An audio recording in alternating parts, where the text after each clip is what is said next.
So you're a smart guy. You've been in politics for 10 or so years, and a lot of people want you to run for president.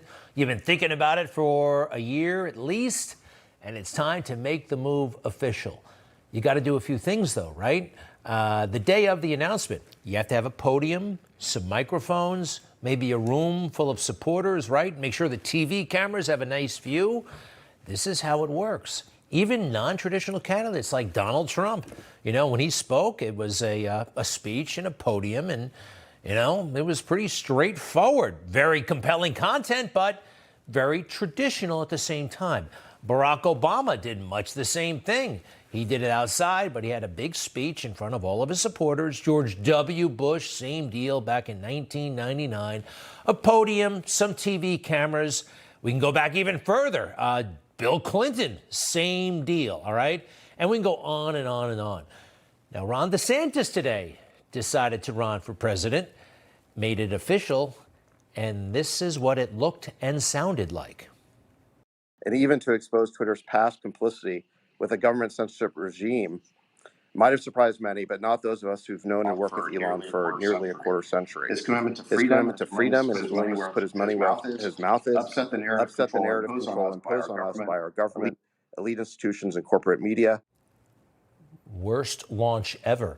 That actually happened with the Echo, and then they all stopped talking and it was dead, and then it came back later, but it was like listening to AM radio.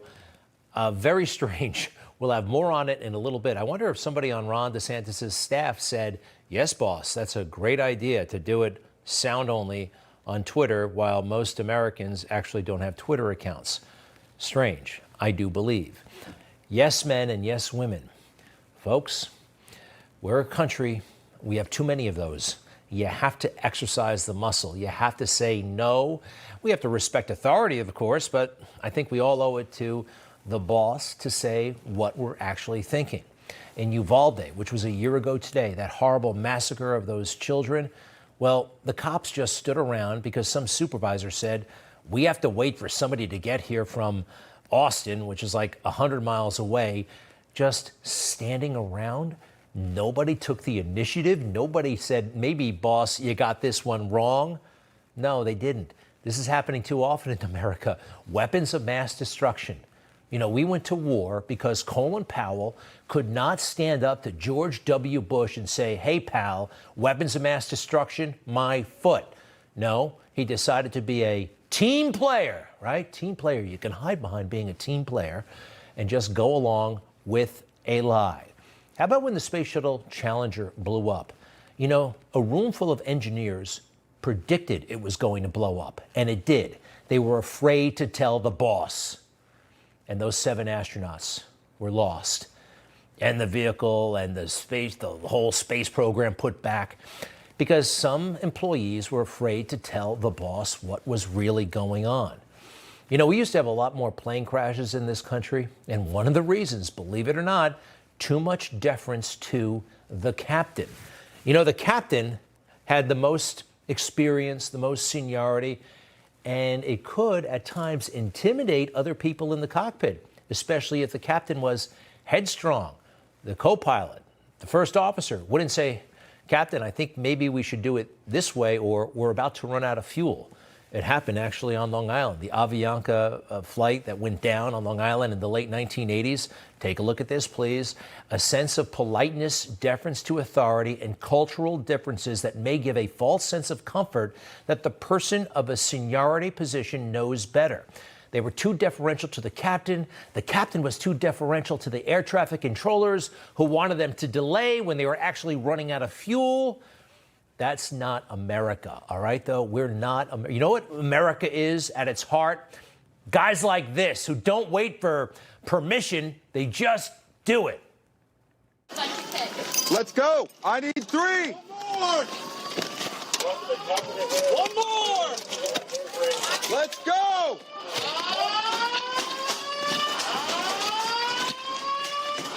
Metro Police. Let's go. This is what America's about, taking the initiative, taking action, not waiting around for somebody to say, we asked 15 people and we think maybe you should proceed, but maybe you should wait. Who remembers Todd Beamer, 9/11, Let's Roll, and all those amazing passengers on flight United 93? That plane was on its way to Washington, D.C. to crash into either the White House or the Capitol. Those passengers brought it down. They didn't wait. They couldn't wait. They just acted. I love it.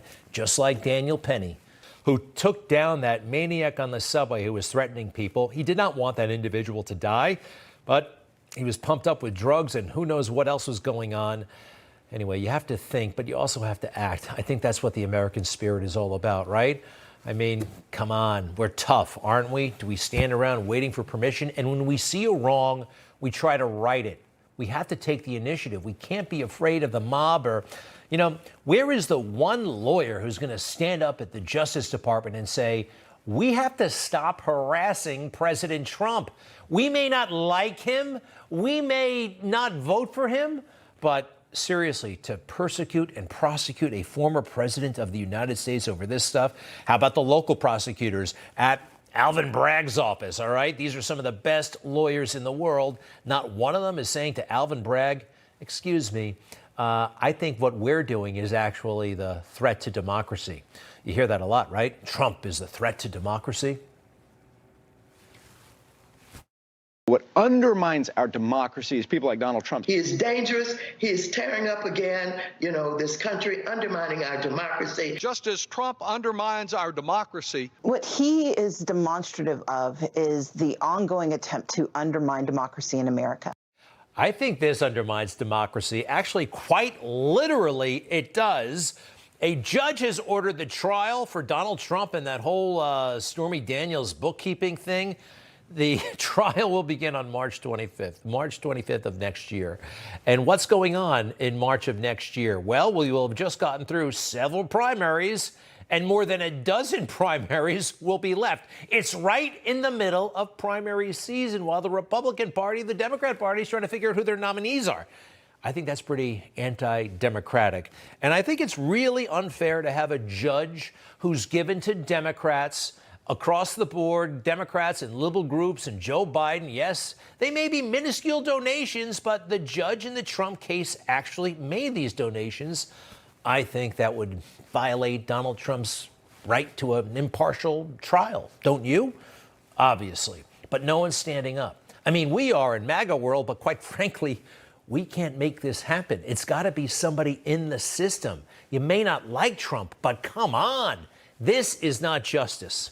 All right, back to the Ron DeSantis situation. You know, I know something about Twitter.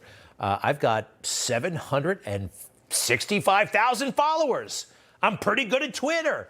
I've tweeted 11,000 times, and I have never heard of Twitter Spaces.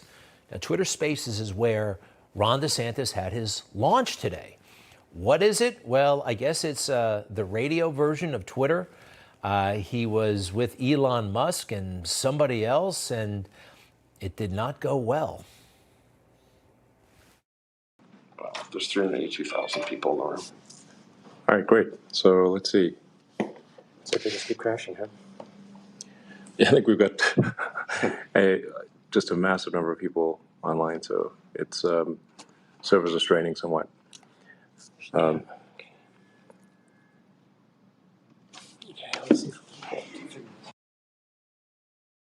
it went on like this for a half hour. They told us to show up at 6 o'clock. I finally figured it out. I was there at 6 o'clock, and that happened. This is Ron DeSantis' campaign launch, and this is how he chose to do it. Now, they finally got figured out all that Twitter space stuff, and, well, here's the announcement. Well, I am running for president of the United States to lead our great American comeback. Look, we know our country's going in the wrong direction. We see it with our eyes, and we feel it in our bones. Okay, so he read his speech. It sounded a little bit like AI, artificial intelligence. I mean, come on, once more with feeling. Did anybody see Tim Scott this week? Joe Biden and the radical left are attacking every single rung of the ladder that helped me climb. And that's why I'm announcing today that I'm running for president of the United States. of America. All right. That's how it's done. I'm sorry. There's some things you can say that's outdated. That's not sophisticated. That's how you do it. That's how you run for president. You gotta. Some things we expect. People are going to be hunting around on Twitter to find this stuff. His announcement. Anyway, there's a little bit more from his announcement. Let's play that. American decline is not inevitable. It is a choice. And we should choose a new direction, a path that will lead to American revitalization. We must restore sanity to our nation. This means embracing fiscal and economic sanity. Stop pricing hardworking Americans out of a good standard of living through inflationary borrow, print, and spending policies. And please embrace American energy independence. This also means replacing the woke mind virus with reality, facts, and enduring principles. Merit must trump identity politics. All right, I agree with all that stuff. But if you can't get it together the day you're actually announcing for president, after all the suspense, after all the he's going to announce before the legislative season, after, during, whatever, this was it. A little bit more about Ron DeSantis. Look, he's got an impressive resume, no doubt about it. How old is he now? 44 years old. He served in the Navy as a lawyer, went to all the right schools, oh, by the way, Yale, Harvard, and the rest.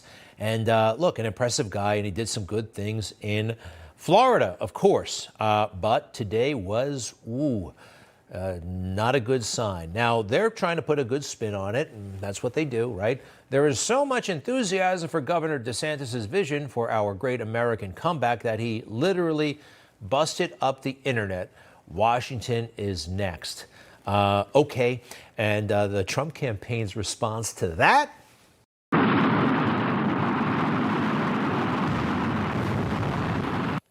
Ooh. The DeSantis campaign crash and burn already. We'll see. Keep an eye on those polls. I think that was an Elon Musk rocket, by the way.